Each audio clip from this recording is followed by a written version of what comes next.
Waheshimiwa wageni waalikwa, ndugu wananchi, mabibi na mabwana, kwa heshima na taadhima, inaomba sasa nimkaribishe Mheshimiwa Jaji Mkuu wa Jamhuri ya Muungano wa Tanzania, Mheshimiwa George Mcheche Masaju, kuelekea kwenye meza maalum iliyoandaliwa kwa ajili ya kiapo. Karibu.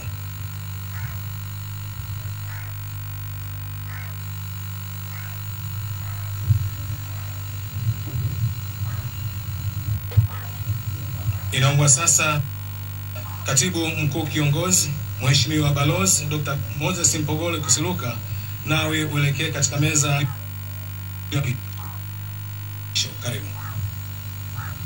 Rais Suluhu Hassan.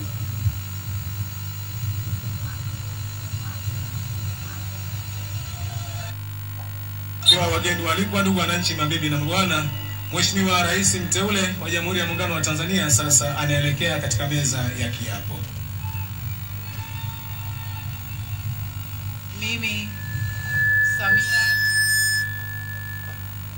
Mimi Samia Suluhu Hassan naapa kwamba nitakuwa mwaminifu kwa Jamhuri ya Muungano wa Tanzania na kuitumikia yote, na kwamba nitaihifadhi, nitailinda na kuitetea Katiba ya Jamhuri ya Muungano wa Tanzania kwa mujibu wa sheria iliyowekwa. Kwa Mwenyezi Mungu nisaidie. Mimi Samia Suluhu Hassan naapa kwamba nitatenda kazi zangu za urais wa Jamhuri ya Muungano wa Tanzania kwa uaminifu na kutimiza wajibu wa kazi hizo kwa bidii na moyo mkunjufu, na kwamba nitawatendea haki kwa mujibu wa sheria, mila na desturi za Jamhuri ya Muungano wa Tanzania, upendeleo, huba wala chuki. Ewe Mwenyezi Mungu nisaidie.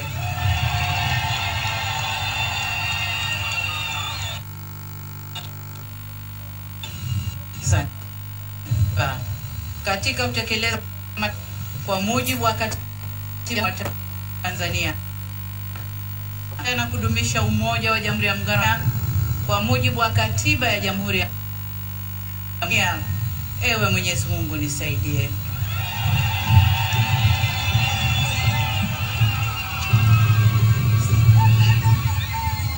Mheshimiwa wageni waalikwa, ndugu na mabwana, tayari Mheshimiwa Rais wa Jamhuri ya Muungano wa Tanzania ameshakula kiapo na